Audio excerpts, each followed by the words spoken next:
বারবার উচ্চারণ করা হয়েছে কর্মী সম্মেলন। কর্ম না করে কর্মী হওয়া যায়? আজব কথা। হ্যাঁ, কর্ম না করে কর্মী, নির্লজ্জ কথা। যে কাজ করে সে আবার কর্মী কিসে? হ্যাঁ, সে আমাদের ওই মনে পড়ে একটা কথা, যে অন্ধ বাচ্চাটা অন্ধ, তার নাম রেখেছে পদ্মলোচন। পদ্মলোচন, লোচন মানে চোখ, পদ্মের মতন চোখ, আসলে অন্ধ। তা আমাদের কাজ কাম কিছু নাই, কর্মী। কিসের কর্মী? হে, বউর কাছে কর্মী, হেসেলের কর্মী তুমি, দাওয়াতের কর্মী তোমার হওয়ার যোগ্যতা নেই। সময় দিতে হবে, সময় দিতে হবে।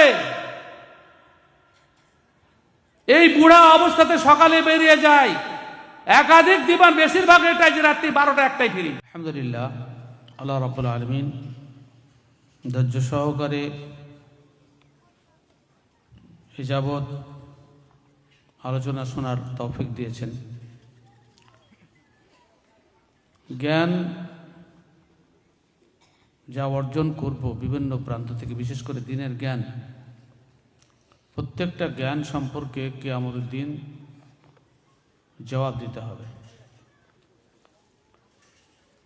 আল্লাহ রাসূল সাল্লাল্লাহু আলাইহি ওয়াসাল্লাম বলেন যে কোনো মানুষ কিয়ামতের দিন, যেখানে মাথার অর্ধ হাত উপরে সূর্য থাকবে, নড়াচড়ার কোনো অনুমতি দেওয়া হবে না যতক্ষণ পর্যন্ত 5টি প্রশ্নের উত্তর না দেবে। তার মধ্যে অন্যতম প্রশ্ন হচ্ছে আন ইলমিহি মাযা আমিলা ফিমা আলিম, যা জেনেছিল তা কতটা মেনেছিল। অপর একটা হাদিসে রাসূল সাল্লাল্লাহু আলাইহি ওয়াসাল্লাম বলছেন যে কিয়ামতের দিন 5 প্রকার লোককে কঠিনতম শাস্তি দেওয়া হবে। আশাদ্দুন নাসি আযাবান ইয়াউমাল কিয়ামাহ, বিভিন্ন প্রকারের শাস্তি হবে, কিন্তু 5 প্রকারের লোককে কঠিনতম শাস্তি হবে।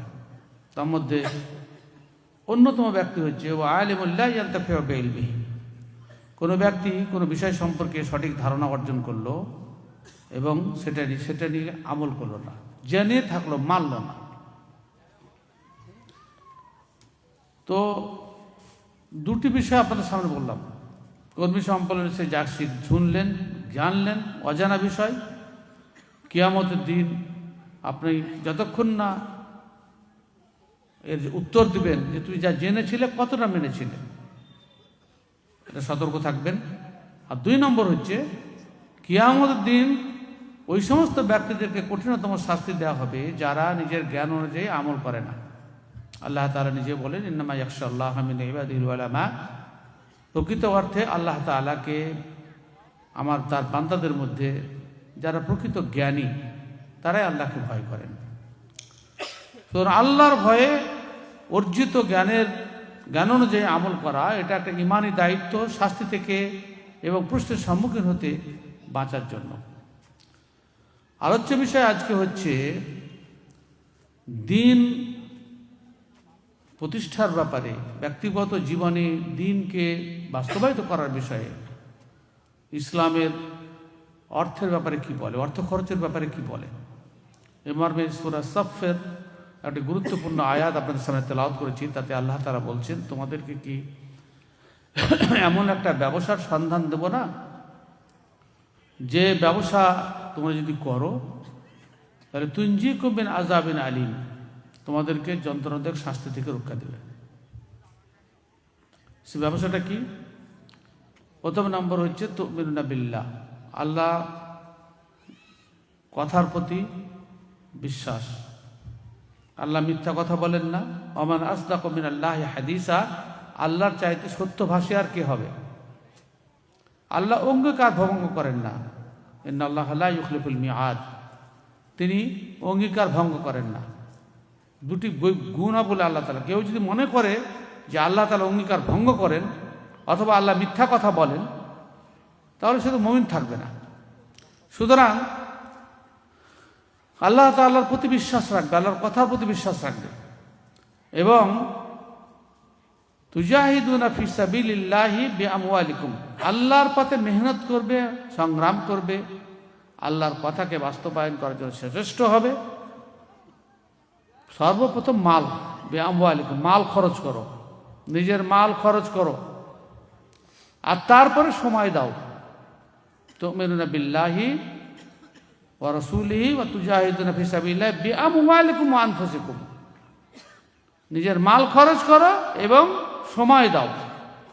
দিনকে আমল করার জন্য সময় দিতে হবে। ব্যবসা ছেড়ে মসজিদে আসতে হবে, ব্যবসা ছেড়ে দিনের কাজে অংশগ্রহণ করতে হবে, ইনকাম ছেড়ে বেচুকি করতে হবে। সময় যদি আপনি না দেন, না খরচ করেন, তাহলে কোনো কাজই হবে না। যেমন চাষের কাজ সময় ছাড়া হয় না, ব্যবসার কাজ সময় ছাড়া হয় না, অন্য কাজ সময় ছাড়া হয় না, ভ্রমণ সময় ছাড়া হয় না, তেমনি দিনের কাজের জন্য সময় না দিলে দিনের কাজও হবে না। আমাদের প্রত্যেকটা কাজের বাহন হচ্ছে সময়।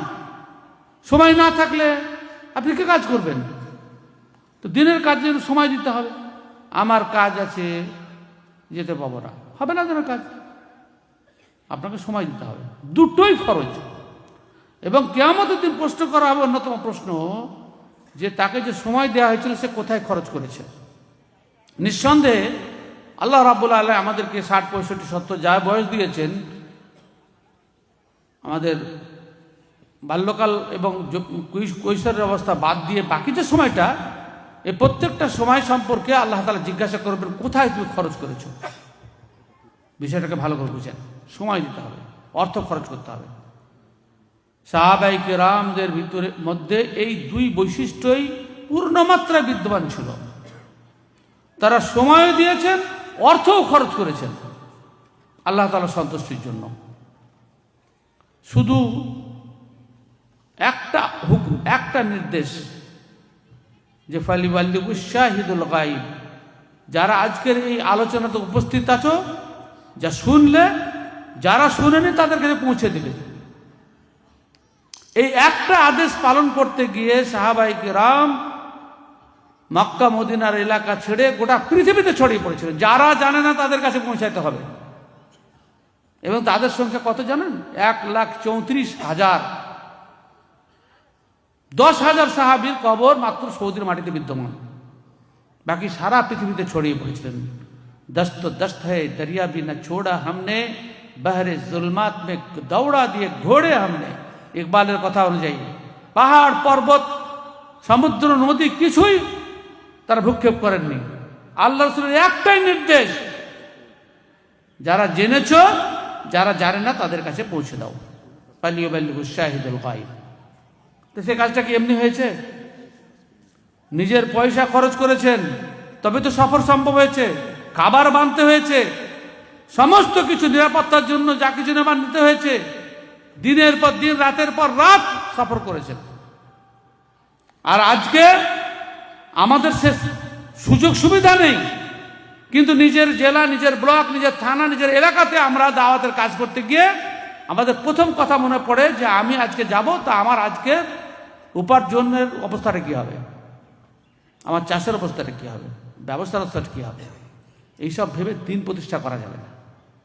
বারবার উচ্চারণ করা হয়েছে কর্মী সম্মেলন। কর্ম না করে কর্মী হওয়া যায়? আজব কথা। হ্যাঁ, কর্ম না করে কর্মী, নির্লজ্জ কথা। যে কাজ করে সে আবার কর্মী কিসে? হ্যাঁ, সে আমাদের ওই মনে পড়ে একটা কথা, যে অন্ধ বাচ্চাটা অন্ধ, তার নাম রেখেছে পদ্মলোচন। পদ্মলোচন, লোচন মানে চোখ, পদ্মের মতন চোখ, আসলে অন্ধ। তা আমাদের কাজ কাম কিছু নাই, কর্মী। কিসের কর্মী? হে, বউর কাছে কর্মী, হেসেলের কর্মী তুমি, দাওয়াতের কর্মী তোমার হওয়ার যোগ্যতা নেই। সময় দিতে হবে, সময় দিতে হবে। এই বুড়া অবস্থাতে সকালে বেরিয়ে যায়, একাধিক দিবান, বেশিরভাগ এটাই যে রাত্রি 12টা 1টায় ফিরি। 365 দিনের মধ্যে 300 দিনই বাইরে, কারোর কাছে মজুরি পাওয়ার জন্য নয়। আল্লাহ তাআলার হুকুম যে দাওয়াতের কাজ করতে হবে, সেজন্য ঘুরে বেড়াই। আর এই অন্তরের ব্যাপারটা আপনাদের কাছে প্রকাশ করা দরকার নাই, ওটা আল্লাহকে দেখবে যে কিসের নিয়াতে আমি ঘুরে বেড়াচ্ছি, এবং প্রত্যেকটা ব্যক্তিকে সেটা ঘুরবে। সুতরাং কাজ করতে হবে এবং তার জন্য অর্থ খরচ করতে হবে। সাহাবায়ে কেরামদের কথা তো বললাম, আল্লাহ রাসূল যখন ডেকেছেন, প্রথম রাত্রি বিবির সাথে সহবাস হয়েছে, ফরজ গোসল হয়নি, হানজালা গাসিলুল মালাইকা আল্লাহ রাসূলের আহ্বানের সঙ্গে সঙ্গে বেরিয়েছে। এটাই তো কাজ। কার নাই অসুবিধা, কার নাই? সংসার আছে, আমার 22টা নাতি নাতনি, 5টা বাইরে থাকে, 17টা আমার বাড়িতে, 17টা আমার প্রতিবেশী। সব সময় আমি ঢুকলে বাজার হয়ে থাকে আমার বাড়ি। এদের আকর্ষণ আমার অন্তরে নেই? কেউ ঘাড়ে চাপে, কেউ পিঠে চাপে, বুড়া অবস্থায় কত রসিকতা করি, আল্লাহ রাসূল যেমনটা করেছেন। তারপরে তাদের আকর্ষণ বিচ্ছিন্ন করে আসতে হয়। আর আমার 22টা নয়, আমার ছোট ছেলে পুত্র হয়েছে 23টা। এখন সমস্ত সহস্র বন্ধন মাঝে লভিব মুক্তির স্বাদ। সবকিছু মায়া মমতা আছে, সবকিছু ওটা নিজের জায়গায়, কিন্তু আল্লাহ তাআলার কথা আগে মানতে হবে। বাকি তাহলে অর্থের ব্যাপারটা, যে টাকা দিতে পারবে না সে সময় দিতে পারবে না। মানে সময় খরচ করে তো টাকা ইনকাম করা হয়। কি কথাটা বুঝলেন? যে টাকা দিতে পারবে না, ও সময় দিবে না, সে টাকাও দিতে পারবে না। সময়ের বিনিময়ে তো টাকা হয়। একজন মাস্টার সকাল থেকে নিয়ে বৈকাল 4টা পর্যন্ত শিক্ষকতা করে, তার বিনিময়ে সরকার পয়সা দেয়। কোনো মাস্টার মৌলভী সাহেব কোনো বক্তব্যে এমতি করে 24 ঘন্টা ডিউটি দিতে হয়, পয়সা পায়। পয়সা কিসের পায়? সময় যদি খরচ করতে না পারে, সে ব্যক্তি পয়সা দিবে, এটা তো সম্ভব নয়, কখনো সম্ভব নয়। দেখবেন যে ব্যক্তি সময় দেয় না, সে সব থেকে বড় বকিল, সব থেকে বড় বলেন। নিজের রাস্তা খরচ, আপনারা জানেন না, মুর্শিদাবাদ জেলা জমিয়তে আহলে হাদিসের যত মিটিং হয় নিজের পয়সা খরচ করে যায়, আর খাবারটা সেদিনও নিজের পয়সা খরচ করে খেতে হয়। 50 টাকা আমি আব্দুল্লাহ সালাফিও দিই, 50 টাকা দিই সেদিনকার খাবারের জন্য। একটা কাজ করতে গেলে ত্যাগ না করলে, ভোগেই শুধু জীবন চালাবে, এটা কোনোদিন সম্ভব নয়। যাই হোক, আপনাদের ব্যাপারটা আপনারা ভালো করে জানেন যে সময় কতটা দেন আর কতটা অর্থ খরচ করেছেন, ও হিসাব আল্লাহ তাআলাকে দিয়েন, আমাদেরকে দিতে হবে না। আমি সাহাবাদের শুধু একটা যুদ্ধের আর 2-1 সাহাবার বিচ্ছিন্ন 2টা ঘটনা আপনার সামনে বলবো। একটা যুদ্ধে গেলে কত টাকা খরচ করেছেন? তাবুক যুদ্ধে সাহাবেরা কি পরিমাণ দান করেছেন, তাহলে বাকি লাইফে কত টাকা দান করেছেন? শুধু একটা যুদ্ধে আসিম বিন আদি একজন সাহাবী, খালি তাবুক যুদ্ধের জন্য 14,349 কেজি খেজুর দান করেছিলেন সাহাবীদের খাবার জন্য।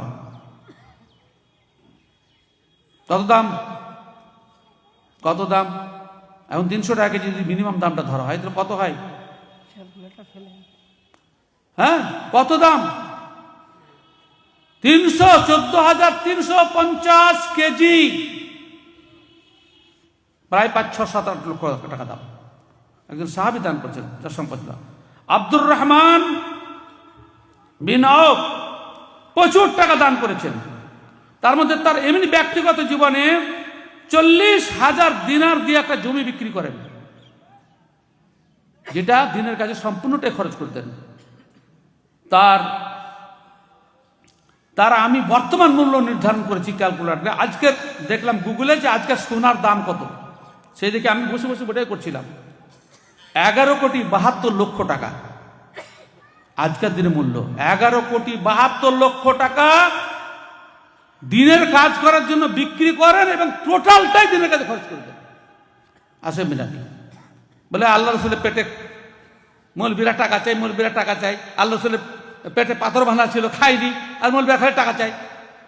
আল্লাহ রাসূলকে টাকা দিয়েছেন বলে দিনের কাজ করতে তা সহজ হয়েছে, অত সস্তা নয়। আল্লাহ নিজেও বলছে প্রথম মাল খরচ করো।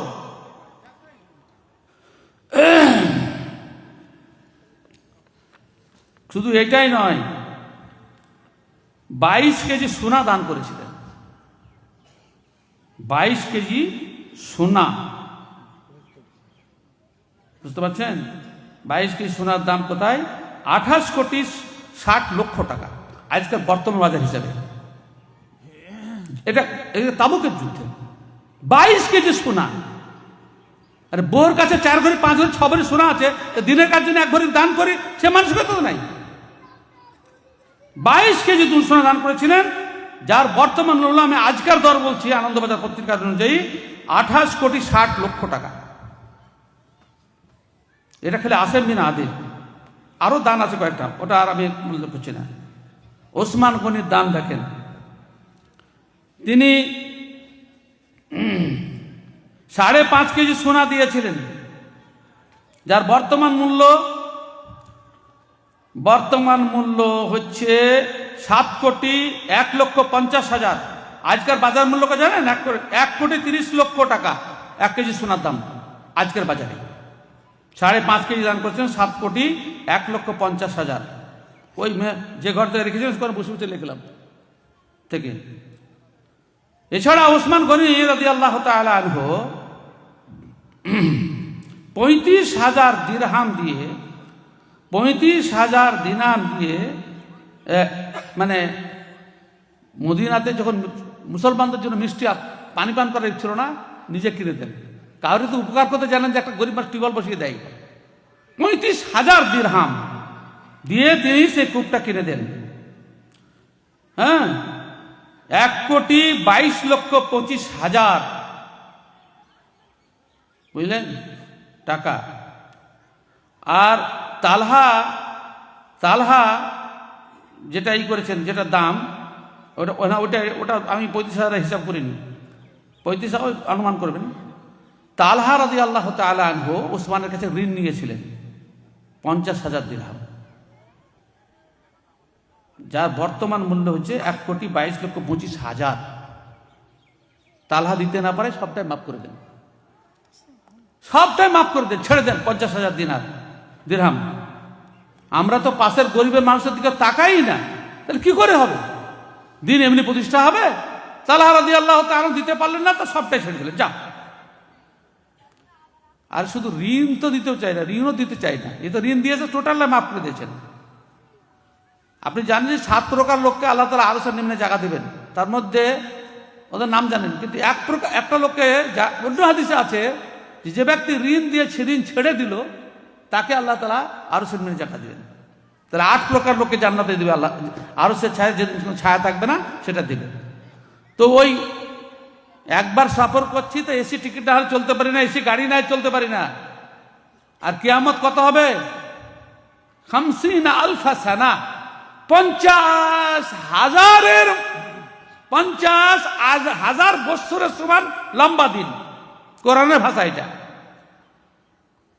50,000 বছরের সমান লম্বা দিন। আর টাইম সূর্যের মাঝে থাকতে হবে।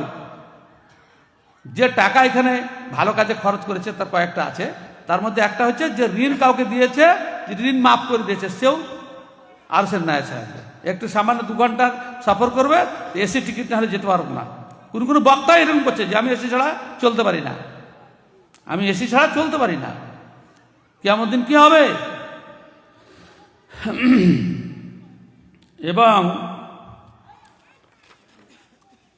এবং ওসমান রাদিয়াল্লাহু তাআলা আনহু যা লিখছে ঐতিহাসিকরা, যার সম্পত্তি ছিল 3 ভাগের 1 ভাগ দান করেছিলেন। হ্যাঁ, তিনি দিয়েছিলেন 940টা উট, 940টা উট। ওই এই ব্যক্তি খালি দান করেই যাচ্ছেন, 940টা উট। এখন যদি 1 লক্ষ টাকা করে একটা উটের দাম হয়, তাহলে বলতে পারছেন 94 কোটি টাকা। খালি তাবুকের যুদ্ধে দান করছেন।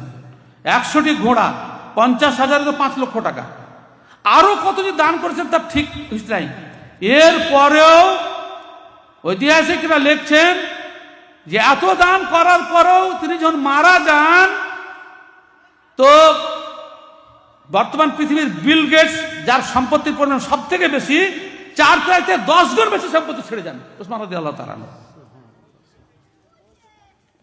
আর দান করলে যে সম্পদ বাড়ে, এটা সহিহ মুসলিমের হাদিস, মা নাকাসা সাদাকাতু মিন মাল। দান করলে মাল কমে না। তা আল্লাহর কথার প্রতি যাদের বিশ্বাস নাই তারা আর কি করবে? দান করলে যে সম্পদ বাড়ে, আল্লাহ ইউরবিস সাদাকাত ওয়া ইয়ামহাকুল্লাহুর রিবা ওয়া ইউরবিস সাদাকাত। সুদে কারবার করলে তার মাল কমে যায়, কিন্তু দান করলে মাল বেড়ে যায়। আল্লাহর কথা প্রতি বিশ্বাস নাই। সুতরাং আপনাদেরকে খালি দুই একটা সাহাবের ঘটনা ছিলাম, বাকি এর থেকে যারা ছোট দান না, এগুলা যেগুলা বড় বড় দান করেছিলেন তাদের কথা বললাম। ওমর ফারুক রাদিয়াল্লাহু তাআলা আনহু 40,000 দান করেছিলেন সে সময়তে, 97,08,000 টাকা। মানে বিশিষ্ট সাহাবী যারা দান করেছেন, 40,000 দিনার আবু বকরও করেছিলেন দিরহাম। তো ব্যাপারটা যেটা হচ্ছে যে সাহাবায়ে কেরামদের মধ্যে যারা উল্লেখযোগ্য দাতা কয়েকজন তাদের নাম করলাম, আর যারা অল্প স্বল্প দান করেছেন তাদের কথা কোরআনে আল্লাহ তাআলা উল্লেখ করেছেন। আচ্ছা, সরকারি সিস্টেম টাকা ছেপে চলে না মানুষের কাছে কর নিয়ে চলে? ওটা তো এক প্রকারের দান। সরকার যখন পরের কাছে টাকা নিয়ে চলতে পারে না, তখন ব্যক্তিগত প্রতিষ্ঠান বা পাবলিক প্রতিষ্ঠান বিনা টাকাতে কি করে চলবে? অবশ্যই দান করতে হবে। এটা আপনাদের সৌভাগ্য, কাউরির নেক আমলের বরকত, যে ঘোড়ারাস মাসা সালাফিয়া যে পর্যায়ে আছে এবং জমিয়তে আহলে হাদিসের যে অবস্থা যে পর্যায়ে আছে, আর্থিক অনুদান হলে আরো উন্নতি করতে। কিন্তু আমরা নিজের ফিসটাও দেই না। এখানে কতজন কর্মী আছে? কর্মী যারা আছেন মানে রেজিস্টার্ড কর্মী, তারা হাত তোলেন তো। রেজিস্টার্ড কর্মী, ফর্ম ফিল আপ করে কর্মী আছেন যারা, আলমগীর তুমি দেখো দেখো তোমার কর্মীদের অবস্থা, কতজন মানে ফর্ম ফিল আপ করে কর্মী আছেন, কতজন আছেন? লজ্জা করার তো কিছু নাই, টাকা চাইছি না, ভয়ের কোনো কারণ নাই। কর্মী যারা আছে হাত তোলেন। অত কম নয়, আছে কিছু বেশি, আমরা তো চিনি, সেজন্য অত কম নয়। আপনারা যতটা কম হাত তুলছেন, আছেন কিছু বেশি, কিন্তু বেশিরভাগ কর্মী নন, জলসা সোনাপাটি। এটা করলে চলবে না। কর্মীদেরকে আমাদের শেখ আইনুল হক সাহেব অদ্ভুত অদ্ভুত ব্যাখ্যা দিতে খুব পস্তা, ও আমি শুনি পাগলের মতন। ওকে ছোটখাটো মৌলবি ভাবেন না, মাদ্রাসার মানে ভালো শিক্ষক ছিলেন, কিন্তু আল্লাহ তাআলা তাকে দাওয়াতের জন্য কবুল করেছেন। এমন এমন ব্যাখ্যা করেন যে আমি শুনি, অভিভূত, আমি নিজে উপকৃত হই, সেজন্য সব বক্তার কথা শুনতে হয়। তো ব্যাপারটা যেটা হচ্ছে যে কর্মী, আমি তো আগেই বলেছি যে কাজ না করে কর্মী হয় কেমন নাম? আরাম করা যাবে না ভাই, আরাম করা যাবে না। জান্নাতের সুখ নিতে হলে আরাম করা যাবে না। আর যদি সুখ এখানে নিয়ে নেবেন তাহলে ওখানে ফাঁক পড়ে যাবেন। মান আহাব্বা দুনিয়াহু আযাররা বিআখিরাতিহি ওয়া মান আহাব্বা আখিরাতাহু আযাররা বিদুনিয়াহু ফাআসারু মা ইয়াবকা আলা মা ইয়াফনা। আল্লাহ সাল্লাল্লাহু আলাইহি ওয়াসাল্লাম বলছেন, দুনিয়াকে যে অগ্রাধিকার দিল সে আখিরাতের ক্ষতি করলো, যে আখিরাতকে অগ্রাধিকার দিল তার দুনিয়া ক্ষতিগ্রস্ত হবে। কোনটা তুমি চাও? ফাআসারু মা ইয়াবকা আলা মা ইয়াফনা। তো যেটা স্থায়ী সেটাকে প্রাধান্য দাও ক্ষণস্থায়ী থেকে। দুনিয়া ক্ষণস্থায়ী, আখিরাতের সাহাবায়ে কেরামের স্লোগান শুনেননি খন্দকের যুদ্ধে? আল্লাহুম্মা লা আইশা ইল্লা আইশাল আখিরাহ। আল্লাহ এখানে সুখ করবো না, সুখ আখিরাতে নেবে। কি স্লোগান গো! আল্লাহুম্মা লা আইশা ইল্লা আইশাল আখিরাহ। আমাকে অনেকে বলে যে আপনাকে বিশ্রাম নেন। আমি বলি বিশ্রাম, এখানে তো ডিস্টার্ব হচ্ছে বিশ্রাম করতে গিয়ে, নাতিতে চিল্লাচ্ছে, অমুকে চিল্লাচ্ছে, টেলিফোন আসছে। এমন জায়গায় বিশ্রাম নেবে যেখানে ডিস্টার্বের কেউ নাই। নাউমাতিল উরুস হাত্তা লা ইউকাযুকা ইল্লা হাব্বান নাস ইলাই। আল্লাহ সাল্লাল্লাহু আলাইহি ওয়াসাল্লাম বলছেন যে মানুষের সৎ আমল এসে বলবে কবরে যে তুমি নবদম্পতি যেমন ঘুমিয়ে যায় নিশ্চিন্তে, ওরকম ঘুমিয়ে যাও। নববিবাহিত ব্যক্তি, তোমাকে কিয়ামতের প্রাককালে তোমার প্রিয় লোকটাই উঠাবে তোমাকে, তার আগে কেউ ঘুম থেকে ঘুম ভাঙাবে না। আর সেটা কি? মানুষের সৎ আমল। যেখানে ডিস্টার্ব করবে না সে জায়গায় ঘুমোতে চাই, এখানে কি হবে? যেমন ঘুম ধরছে, ফজরে আজান দিচ্ছে, রাত 12টায় গিয়ে পৌঁছাচ্ছি, ঘুম ভালো করে ধরেইনি, টাটানি বিছানা তো আছেই, আবার ফজরে আজান। কি করবেন আপনি? জামাত ধরবেন না? ধরবেন না? অবশ্যই জামাত ধরতে হবে, কোনো উপায় নাই। সুতরাং আসল জায়গায় আরাম করতে হবে। দুনিয়াটা হচ্ছে কর্মস্থল, এখানে আমরা কাজ করে নিই এবং ভালোভাবে কাজ করি। বাকি থাকলো দুনিয়ার সুখ শান্তি, যেটুকু আল্লাহ বরাদ্দ রেখেছেন সেটা এরই মাধ্যমে আল্লাহ রাব্বুল আলামিন দিবেন ইনশাআল্লাহুল আজিজ, এতে কোনো সন্দেহ নেই। তো শেষ কথা, বেশি কথা বলার প্রয়োজন নেই, আমরা সকলে এখন ক্ষুধার্ত, খেতে হবে। ওটা তো শুনবে না কথা, যেখানে যাব সেখানে ক্ষুধা লাগবে। আল্লাহর মেশিন কাজ করছে, ওর কোনো আরাম বিশ্রাম নাই। আল্লাহর হুকুম মানতে গিয়ে ও দিন রাত হজম করতে বলেছে, ও দিন রাত হজম করছে, রক্ত তৈরি করছে, গোটা বডিতে সাপ্লাই দিয়েছে। শরীরটা যদি আল্লাহর কথা না শুনে স্টপ হয়ে যায় তাহলে কি হবে আমাদের অবস্থা? আল্লাহর সিস্টেম, আল্লাহর কথা শুনছে আমাদের শরীরের একাংশ, আর একটা সিস্টেম আমাদের তৈরি করেছে অন্তর। আর এই অন্তরটা আল্লাহর কথা শুনছে না, মুশকিল কথা। এজা সালুহাত সালুহাল জাসাদু কুল্লুহু ওয়া ইজা ফাসাদাল ফাসাদাল জাসাদু কুল্লুহু। শরীর ঠিক রাখে টাকার জন্য ডাক্তারকে ফিস দিচ্ছি, কিন্তু অন্তর ঠিক রাখার জন্য ডাক্তারকে ফিস দেই না। এটা খুব দুঃখজনক ঘটনা। শেষকালে একটা কথা বলি, করছি, খুব ভালো কথা বলেছেন নজরুল তো বিপদগামী লোক, অনেক কিছু বলেছে, ভালো বলেছে, মন্দ বলেছে, সবকে রাজি করেছে। একটা কথা বলেছে, তোরা দে রে যাকাত, তোরা দে রে যাকাত, তোরা দে রে যাকাত, তোরা দে রে যাকাত, তোর দিল খুলবে পরে আগে খুলুক হাত, তোরা দে রে যাকাত। টাকা না দিলে অন্তর খুলে গো, টাকা দান করতে হবে। টাকা দেন, আমা তুকাদ্দিমু লিআনফুসিকুম মিন খাইরিন তাজিদুহু ইনদাল্লাহ, আল্লাহর কাছে বর্ধিত আকারে পাবেন। যত সব চিট ফান্ডে আর ব্যাংকে টাকা দিয়ে লাভ দিয়ে পানিতে পড়িয়েছে, তাও তাদের উপরে বিশ্বাস। ব্যাংকগুলো লাভেতে পড়ছে না, ব্যাংক বসে যাচ্ছে নাকি অ্যাডভোকেট সাহেব? অনেক ব্যাংক দেউলিয়া হয়ে যাচ্ছে, কিন্তু আল্লাহর ব্যাংক তো কোনো সে ভাঙা নাই, ওখানে জমা করে।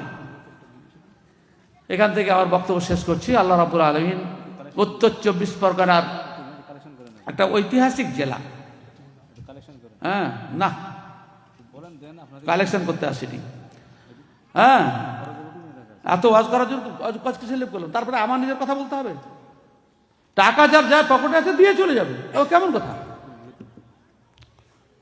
কথা করকম ভাবে বলা হয়। বাংলা সাহিত্য পড়েছে না পড়নি? আমি তো বলেই দিলাম তো, টাকা যা আছে রেখে যাবে, যারা ওয়াজ শুনে উপভোগ করছে তারাই দিবে, আর যারা শুনে তাদেরকে বললেও দিবেন, খালাস নাকি গো? হ্যাঁ, মুমিনকে আবার বারবার বলতে হয়? মুমিনকে বারবার বলতে হয় না। যারা মুমিন তারা এক কথা শুনবে, সঙ্গে সঙ্গেই করবে। সাহাবায়ে কেরাম যেভাবে ইমানদার ছিলেন, যাদের ভিতরে ঈমান আছে তারা অবশ্যই, আমাদের আলমগীর সাহেব পুরাতন কর্মী, এখন রাজ্যের মানে মুখপাত্র হয়েছেন, মানে প্রশাসনের সাথে কথা বলতে উনি ভালো করেন, সেই জন্য ওনাকে ওই ডিপার্টমেন্টে ছেড়ে দেওয়া হয়েছে। উনি যত পারেন প্রশাসনের সাথে কথা বলেন, অসুবিধা নেই। অবশ্য পাবলিক প্লেসেও মানে বক্তব্য দিচ্ছেন, কত আলহামদুলিল্লাহ, আপনারা দেখছেন জ্বালাময়ী বক্তব্য দিচ্ছেন। উনি অনুরোধ করছেন যে আজকের এই প্রয়োজনে অর্থ সাহায্য করতে হবে, আপনারা যে যা পারবেন, যা এনেছেন দিয়ে যাবেন ইনশাআল্লাহুল আজিজ। হ্যাঁ, আমাদের রাজ্য স্তরে আপনাদের জন্য কোনো টাকা নেই, মাত্র 28 লক্ষ টাকা গোটা পশ্চিমবাংলার সদর দপ্তরে, 28,000 টাকা। আর আপনার মুর্শিদাবাদের এক একটা ব্লকে জানেন, এক একটা ব্লক, এক একটা থানার 8 লাখ, 10 লাখ, 20 লাখ, 30 লাখ পর্যন্ত টাকা আছে। সম্পত্তি তো যা আছে, এক একটা থানার, এবং সব এই বুড়াদের চেহারা পাবেন না ওখানে, বুড়া নাই, সব ইয়াং, দাড়িতে রং ধরেনি এবং মজবুত করবি। ওকে যদি বসিয়ে রাখেন, ওকে যদি বলে এখানে বসো, 1 ইঞ্চি উঠবে না, ওইখানেই বসতে হবে সারাদিন। কর্মী তো এরকম হতে হবে। যাই হোক, যে কোনো কারণেই উত্তর 24 পরগনা জেলার ঐতিহাসিক জেলা, মাওলানা আকরাম খান জেলা, হ্যাঁ, এবং তিতুমিরের জেলা, এবং আরো কোথাও কোরআন অনুবাদকারী কি ছিল যে আব্বাস আলী, এখানে কাছেই তো চণ্ডীপুরের, হ্যাঁ, ওনার জীবনে আমি দিল্লি নওয়ায়ে ইসলামে বাংলা থেকে অনুবাদ করে ছেপেছে, হ্যাঁ, এবং ওই এলাকাতে এখানকার গ্রামের নাম অনেক জেনেছি। তো ব্যাপারটা যেটা হচ্ছে যে এই জেলাতে এরকম মানে পতন, এটা খুব ভালো কাজ নয়।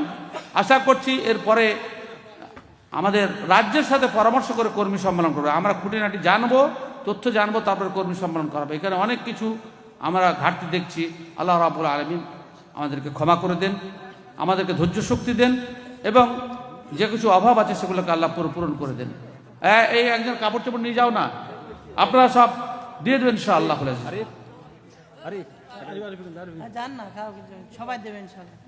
দেবে তো, আরে দেন। আজকে বাতিল তবলিগি জামাতের যে সম্মেলন হচ্ছে, কত কোটি টাকা ভাই বলুন তো? কারা টাকা দিয়ে? সরকার দিয়েছে? হ্যাঁ, পকেটে হাত ভরেন, যা আছে ঘুরিয়ে রাখবেন না রাস্তা খরচ ছাড়া।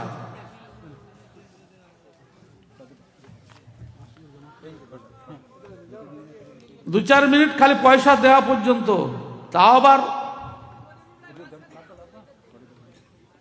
এমনি ব্যাট ওঠো না, তাহলে রুমাল নেই, ওঠো।